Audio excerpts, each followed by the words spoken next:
Hello, this is Simply Exponentially, and I'm coming to you from Downtown Chambersburg.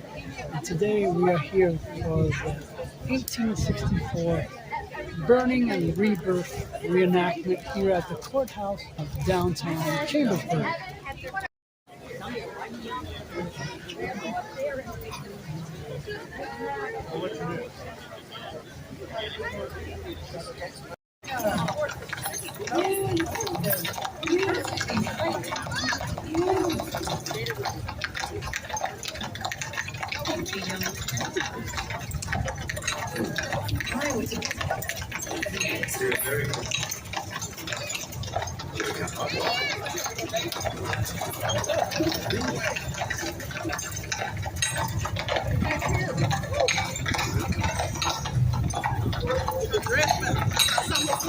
Someone's on me, girl.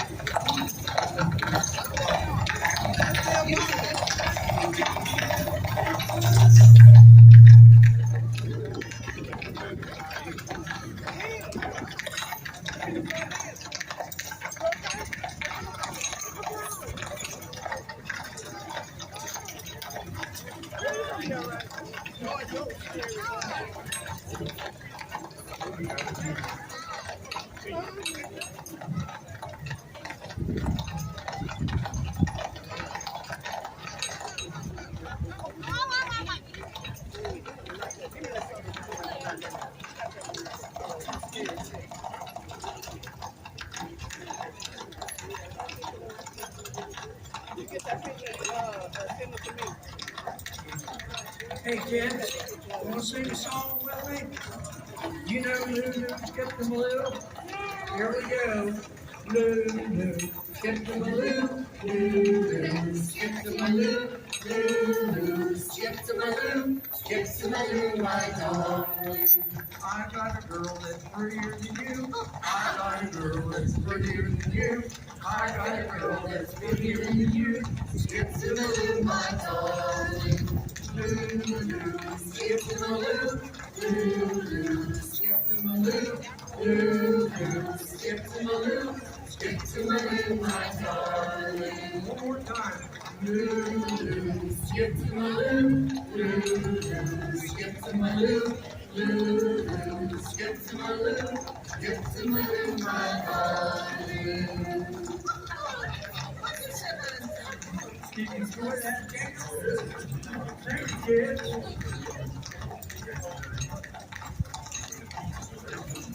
Yeah.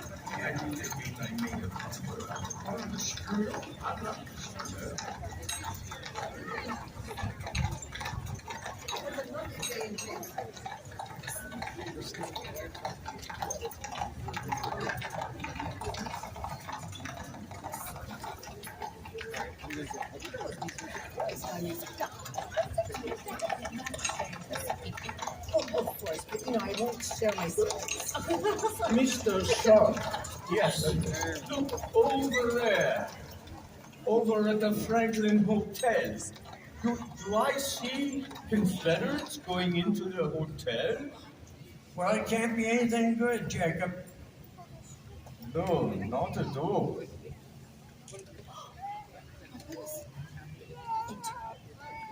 Step back to a hot July day.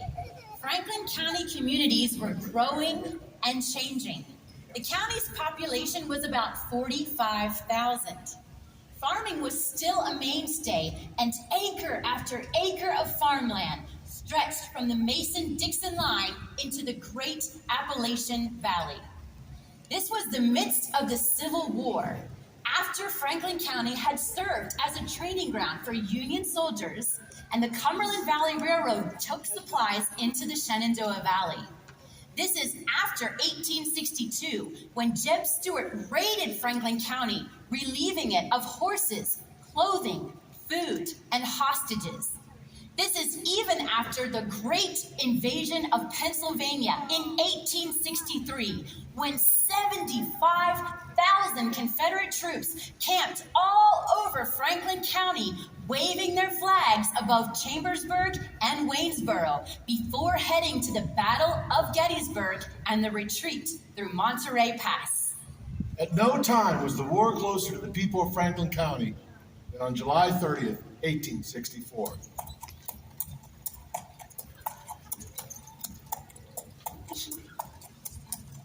Oh, it is another hot day.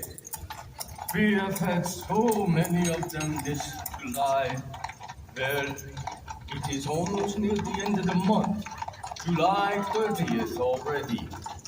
But it looks like we will have a blazing hot August also. Just look at the sun beating down on the roof of the courthouse. Then it could be just any other Saturday in Chambersburg, except for whatever those Confederates are doing over there. Well, I hope they enjoy their breakfast over there at the Franklin Hotel, Jacob. Yeah, I bet you they are paying with Confederate scripts. Look, they took all of my chickens, and this worthless script is all they left me. Well, Jacob, I saw them coming out of the neighbor's smokehouse. He took all the hams. They were scaring the children. And on top of that, they took the laundry right off of the clothesline. Oh, and I heard that Mrs. Ludwig was baking bread in her summer kitchen. She left to let the those cool off, but when she came back, there was none left. Oh, my God. They were also looking for where the Ludwig brewery was. And then I saw some of them searching for the apothecary. Well, and now they're redoubling the town. What? Yeah, Jacob, they're redoubling the town. My goodness.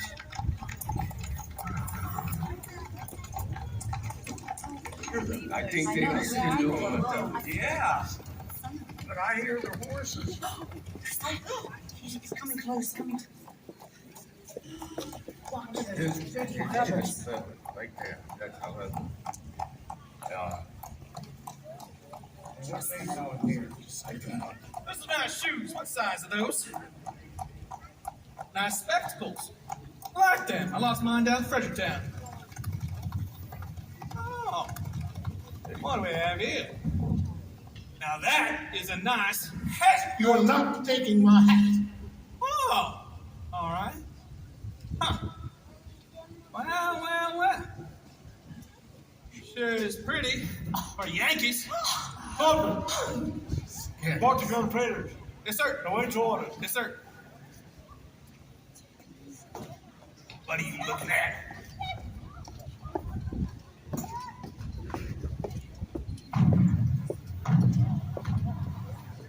Wait a minute. Is that thunder I am hearing in the distance?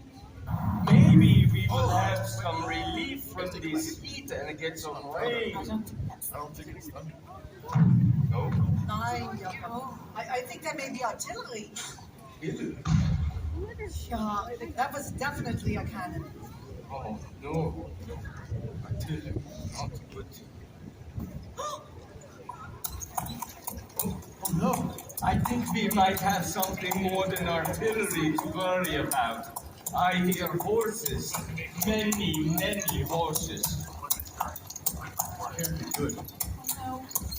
Wrong way.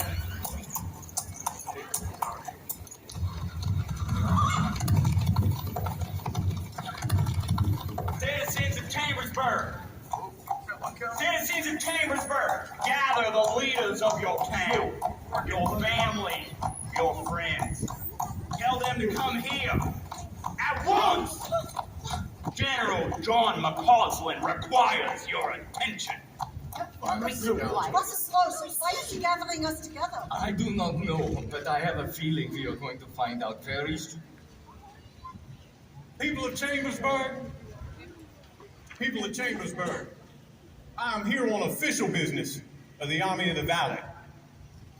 I bring orders from General Jubal Early. Move closer. I said move closer. Move in. Come here. That's here. Sergeant who? The Army of the Confederacy has seen the devastation of the Shenandoah Valley. General Jubal Early has witnessed with his own eyes the charred remains of private homes and barns and businesses. It is therefore a time to open up the eyes of the people of the North to the enormity of these actions by an example of retaliation. Chambersburg is selected as the site for such retribution. Vile scoundrel. I shall read the proclamation.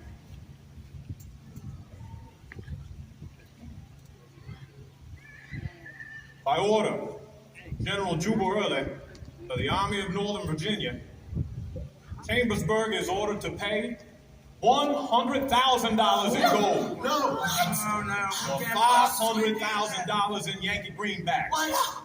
If this demand is not met, Chambersburg will be burned.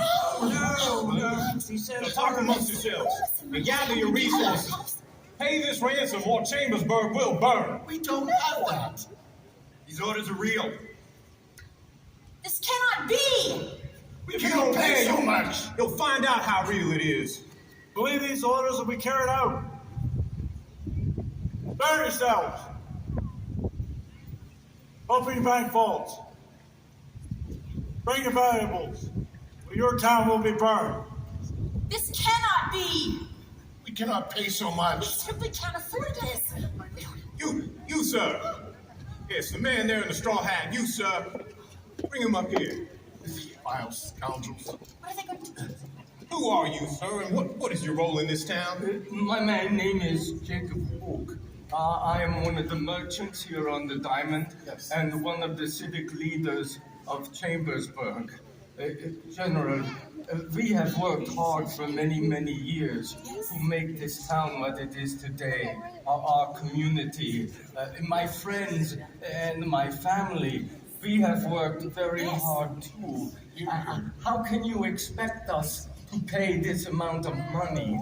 I assure you, General, we do not have this kind of money. We are a very poor community of farmers and merchants, and we do not have the kind of money that you expect us to pay. I'm going to tell you something. We are good people in the South, sir. And this is not a personal matter. This is war.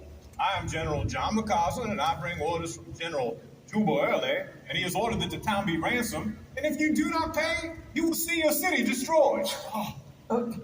General, we have been raided. Yes. We have been occupied. Yes. We have been liberated, Yes. and we have been reoccupied. Right. But this is more than any town's share of war. Our federal troops are nearby, and if we hold out long enough, perhaps they will come and rescue us. You had best be focused on gathering your resources and paying that ransom instead of waiting on the federal cavalry to come save you. No, Jacob. If I could have my commanders come forward. Colonel Peters, General Johnson, and the remainder of our forces on the heights, what is the status on the other side of town? Pickets have been placed on all approaches. Scouts have reported that Yankee cavalry are about 10 miles to the south at Greencastle. It must be Averill with his force about equal to our own, but he's not moving, at least not yet. Averill, we've whipped him before and we can do it again. But I do not wish to fight him here. People may think that we are the devil. Spare them the hell of war, if I can avoid it. He may not choose to fight us here, sir. He may be looking to ambush us on our way back to the Potomac, hoping we take the same route as Stewart did in '62. Jeb is gone now, God rest his soul, and our mission is quite different than his ride around McClellan. If Averill does not press us, the townspeople may be able to raise some of the ransom. Just give them more time. Colonel, these people are stubborn. Look at them, you can kind of see it in their eyes. They look stubborn. Or else they don't take it seriously, but regardless of their reasons, we can't let the Yankee cavalry take advantage of our position. We won't fall into Averill's trap. And I won't tolerate these obstinate farmers much longer. I must speak to General McCausland. General, it's you again. General, you have confiscated additional supplies, medical supplies, and clothing, and other things. perhaps if we gave you some grain and some silage and some hay, then that would be enough to spare Chambersburg. I suggest, Mr. Hope, that you open your purses, your pockets, your bank vaults, wherever you're hiding these resources that you claim you do not have, before your city's reduced to a pile of ash. But we do not have this kind of money. Please, let us reason together. You spoke of the devastation in the South. Perhaps your own family and your friends. Why would you wish to visit such an example upon the poor citizens of Chambersburg? I have indeed seen devastation. Devastation brought on by the very same armies that you're hoping will rescue you today. They've been busy burning women and children out of their homes in the Shenandoah Valley. No. What kind of man are you? What kind of people? What rules or laws of war permit you to make war on defenseless men and children? You ask what kind of men we are. My ranks are filled with farmers, shopkeepers, carpenters, ordinary men that are swept up in extraordinary circumstances. I was a professor at the Virginia Military Institute before this war began, and it was my cadets that guarded your very own John Brown after his failed insurrection. So you ask what kind of men are we?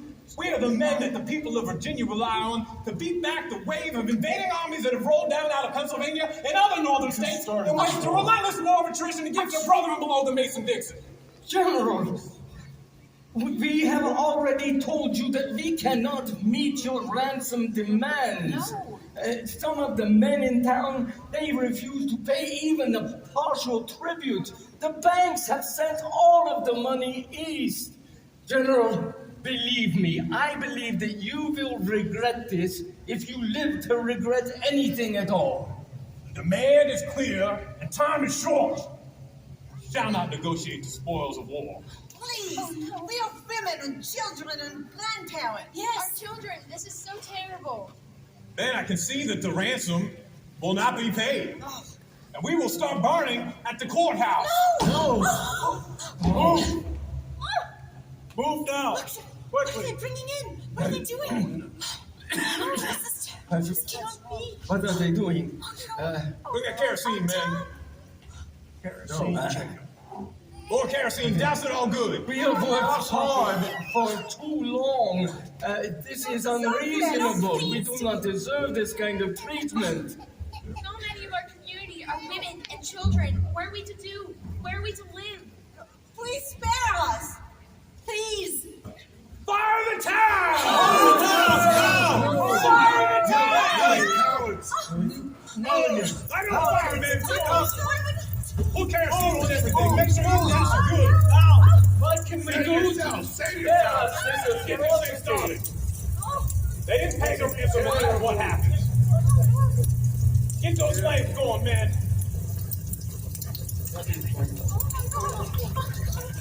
This courthouse is coming down.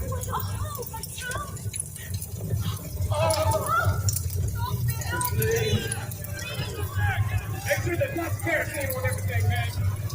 Lots of kerosene.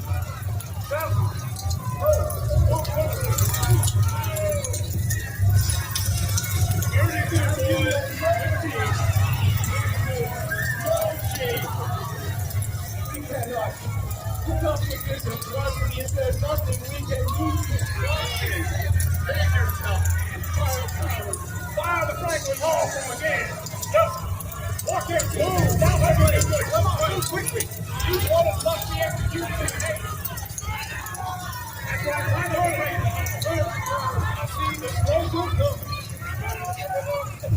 That's the last part. Be careful.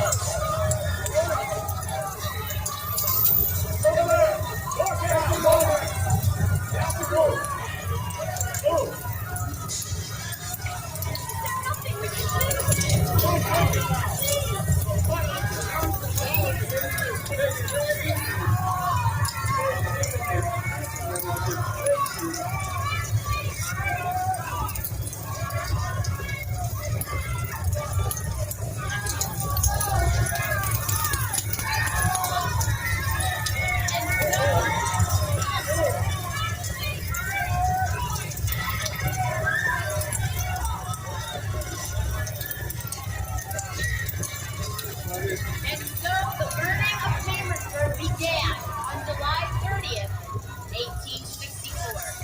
No matter how ardently the townsfolk pleaded, it was in vain. The Confederate soldiers moved to carry out their orders. Look there! Those men are smashing in the doors of the Franklin Hotel. They're breaking up the tables and chairs to start the fire. And they're not allowing anyone to say any of their dearest possessions. I beg you, stop this atrocity.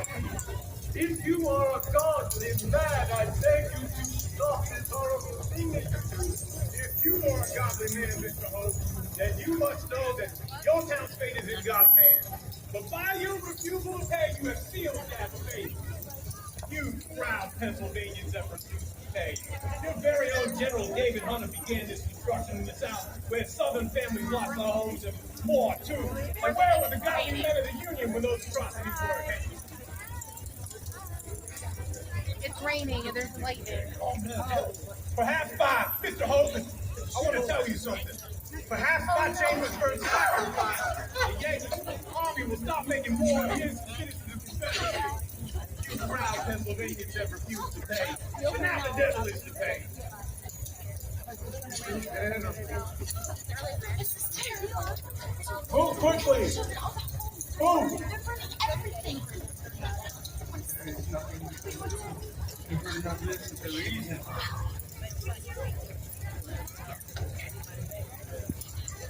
With each passing minute, another family was left homeless, as if the blazing heat of July was not enough. The young, the old, the sick left without a hope to shield them. The entire heart of the town is ablaze. Walls are crumbling and the smoke is so thick. People are fleeing.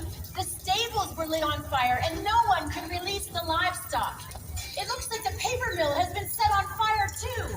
Huge smoke is blurring and swirling everywhere, and factories are burning all along the Conococheague Creek. So much smoke is coming from North Main, and the fire is burning in every direction. People are fleeing into the alleyways with just the clothes they are wearing. The rebels are not allowing them to take anything from their homes. Sacred family relics, keepsakes, portraits of deceased friends, and old family Bibles are being snatched. They are beating down the doors with iron bars and heavy planks, smashing up the furniture with an axe, throwing oil upon it, and plying it a match. For 2 hours, the work of desolation raged. More than half the town is burning. The wild glare of the flames, the shrieks of women and children are louder than the terrible blasphemy of the enemies. It is such a scene of unbelievable horror.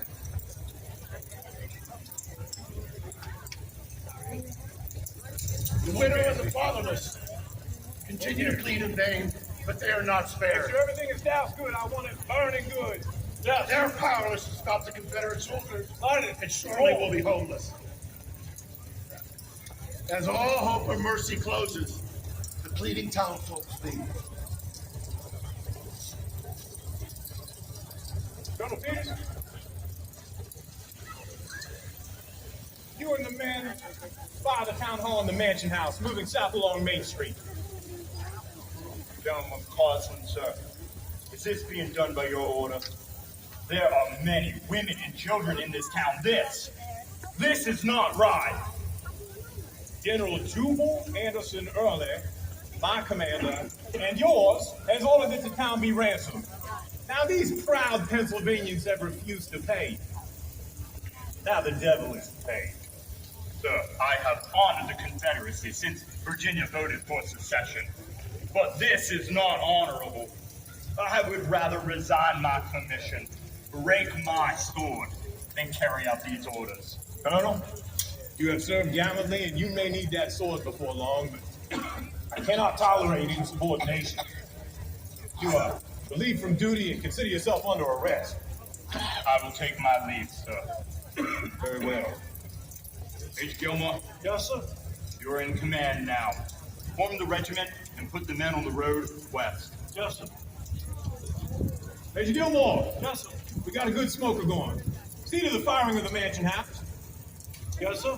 And Major Gilmore, have the Masonic Temple on 2nd Street checked. I'd like a guard posted to prevent its burning. Yes.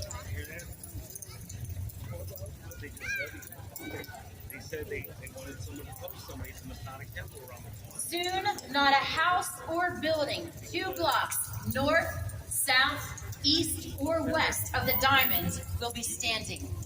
People are fleeing to the cemeteries and fields around the town.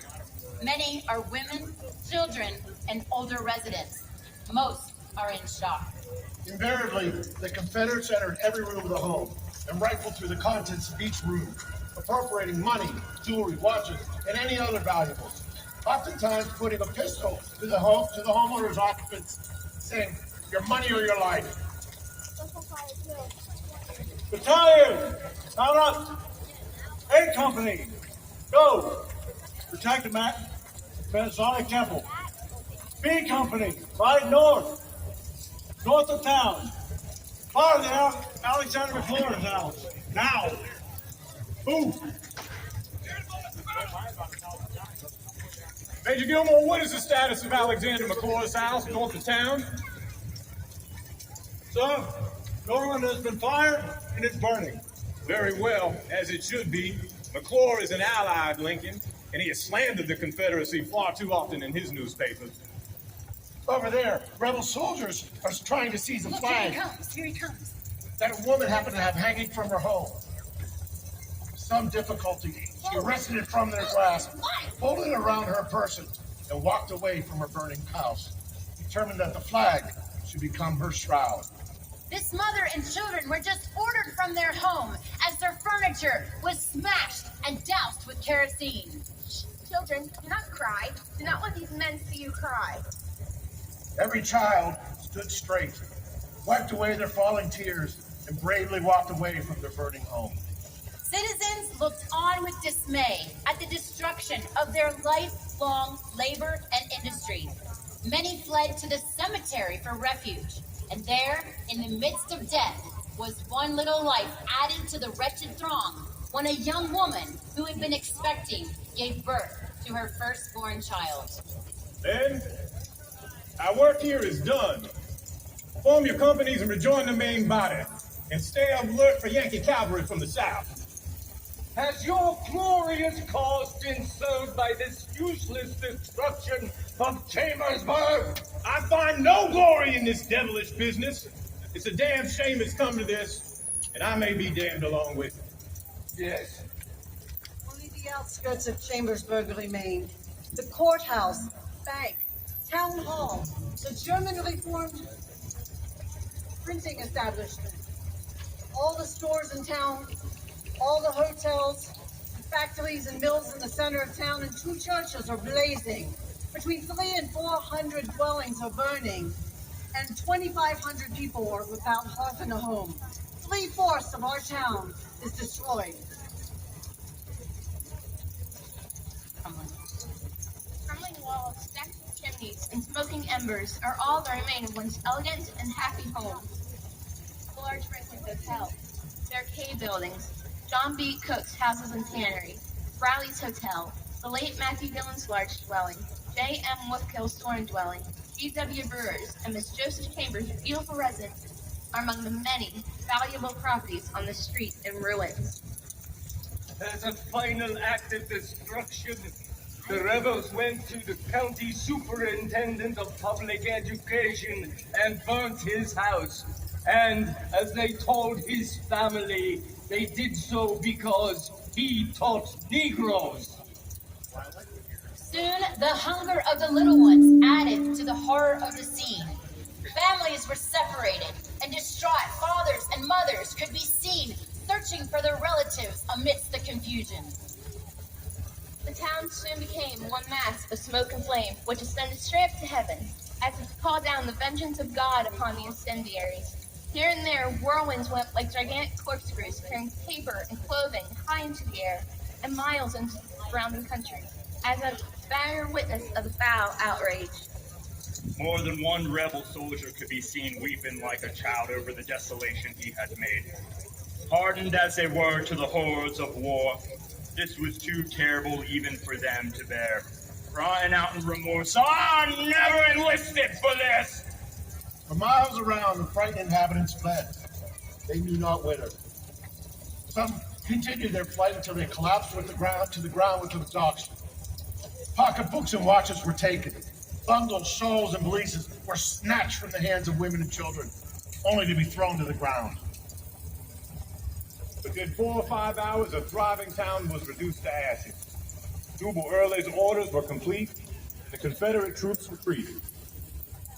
Within a few hours, the Yankee troops followed them through the devastation that was Chambersburg. On August 7th, they caught up with them and victory was theirs in Moorefield, Virginia. They could be heard shouting, "Remember Chambersburg!" and "Surrender, house-burning villains!" The once beautiful town of Chambersburg was in ashes. 11 squares of blackened ruins and 2,000 people suddenly homeless, dashed to poverty, torn violently from the sacred associations of the past, and driven to wander the streets and countryside, seeking shelter and a place to rest. By evening, chimney stacks and fragments of walls formed the dreary outline of burned-out buildings. No light remained except for the fitful glow of burning embers that lay amongst the rubble that filled the cellars.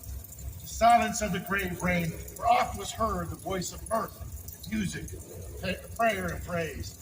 Now and then, someone walked down the middle of the road, the pavement blocked by fallen walls.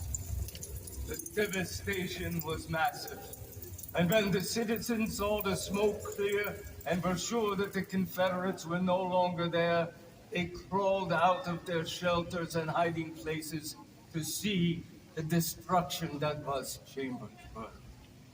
Evening crept in, and tiredness took over the now poor and homeless people of Chambersburg. Sadness settled in. The homeless numbered more than 2,500. Any buildings that escaped the devastation opened and were soon crowded to capacity. Homeless residents made their way to the outskirts of town to be with friends or family. Some fled to the country to spend their first night after the Great Fire. Chambersburg, founded in 1764 and burned in 1864. From around Pennsylvania, from around the Union, people gave. People helped, feeding the homeless and bolstering the spirit of community. Day by day, Chambersburg rebuilt and grew and survived. The rebirth of Chambersburg is a testament to the spirit of its residents and the human spirit. Tonight, we honor that spirit and the history that happened there. I want to go into the heritage place. Yeah, I don't check your only page. Well, I don't.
Like me, ours was lost, but now I'm found. Was blind, but now I see.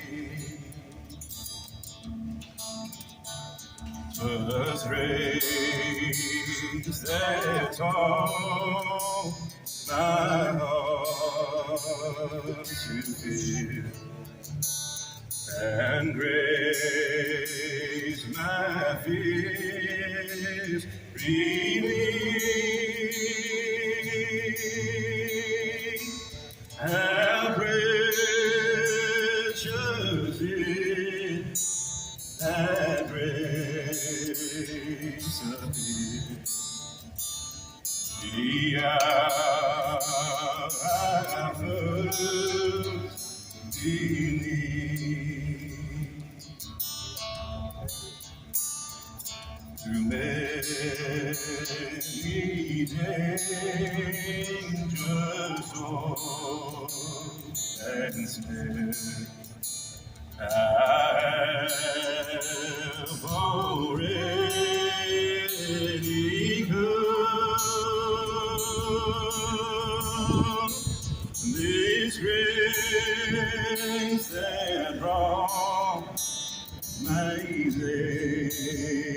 Savior's far, and grace will lead me on, and grace will lead me on.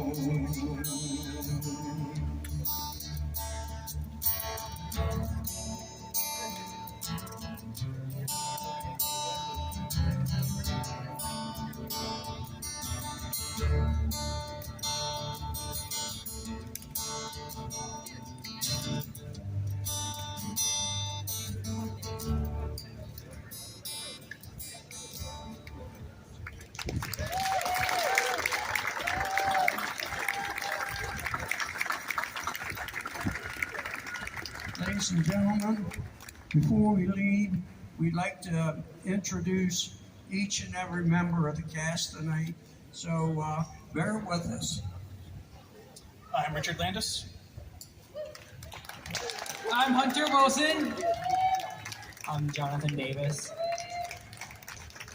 Susan Wall, Carol Sakamoto, Patricia McKenna. Jeff Furry. Sam Weiser. Chaz Rittenhouse Sr.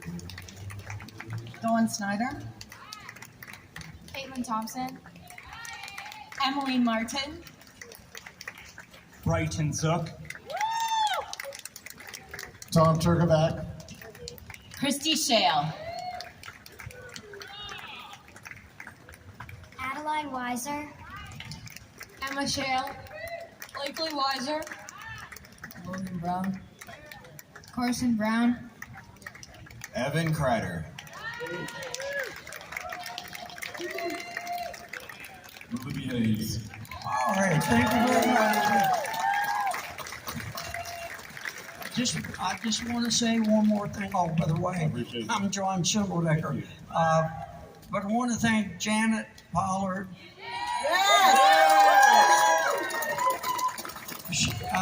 She writes and produces, and her crew put this all together every year. So we want to invite you back next year. Tell your friends, your family, whoever you can bring with you. And we thank you from the bottom of our hearts for coming out tonight. Thank you so much.